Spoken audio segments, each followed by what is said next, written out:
Hey guys, I'm Megan Duma, your host at Wine for Blondes.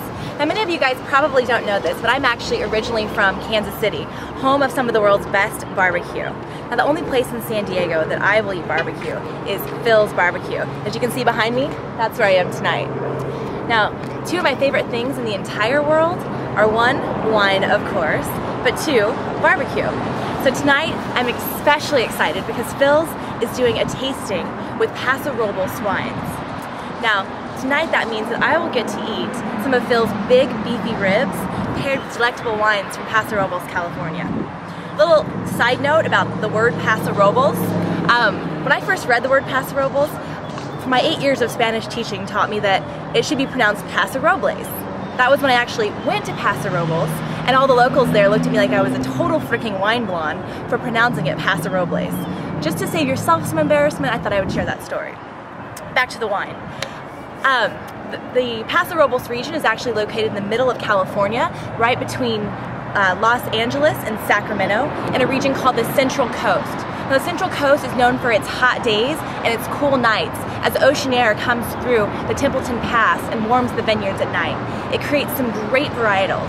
Now, the Paso region is famous for its old vine Zinfandels, but over the last 20 years it's been growing some amazing French varietals like Cabernet Sauvignon and even Italian varietals like Sangiovese.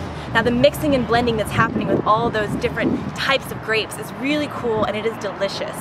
But before we talk more wine, let's go meet Phil and see what's cooking. Alright, we're here with Phil, the actual Phil from Phil's Barbecue, and he let us take a peek back by the grill. Now this is like trade secret stuff. It's really freaking cool. Phil, what is that cooking back here? I see some chicken. Chicken, pork ribs. Let's see, there's chicken's way on the other end. That's the boneless white meat. Now where do y'all do your beef ribs? Those are my fave. They're done here. They're next. They are next.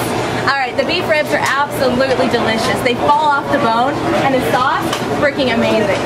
And I'll bet you dollars a donuts, he's not going to tell us what's in the sauce. No, not at all. Well, thanks, Phil. It looks really good. I appreciate it. Hope to see you in the wine tasting. All right, you got it. All right. Hi, we're here with Joe Barton of Grey Wolf Winery. And we're going to talk to him a little bit about his winery that I understand has been in Paso Robles since 1995, family owned. Is that right? That is right. That's correct. And how long have you been the winemaker?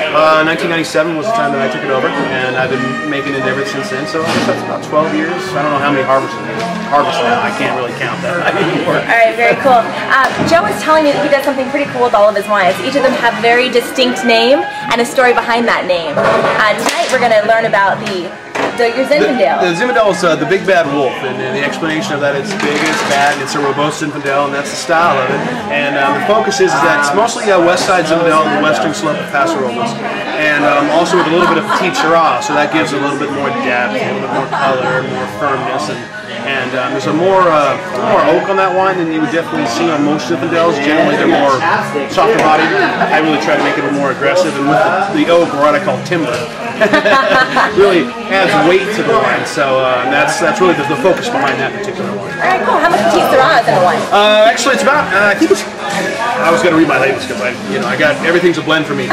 This is 8%, so it's 92% Zinfandel and 8% Petit Syrah, and it's a classic style blend. A lot of guys from California do that. They've always done it for years.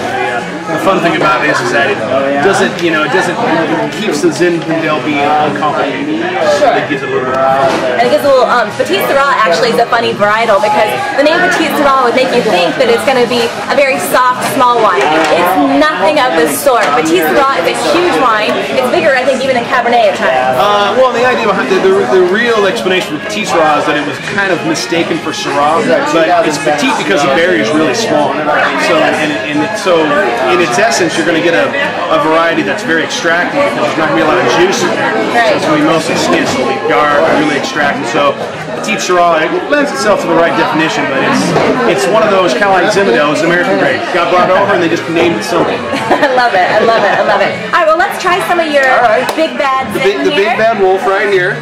I think that's my glass, but I'm pretty sure that's me. Is that you? All right. Yeah. That's all right. I don't have cooties. Exactly. I'm pretty sure I don't, but All right. Well, taste it with cheers. me. Cheers. Thanks for coming. Thank you so much, That's Phil's Joe. Barbecue in San Diego. Having a great time. We are. It's delicious then, and the meat's coming soon, so we're very excited. Fantastic. Thanks again. Wonderful. Big bad wolf, baby. That is good. Exactly. Wow. That's what it's supposed to surprise you. It does. It gives you a mouth like, woo. All right, well, thanks. I really appreciate it.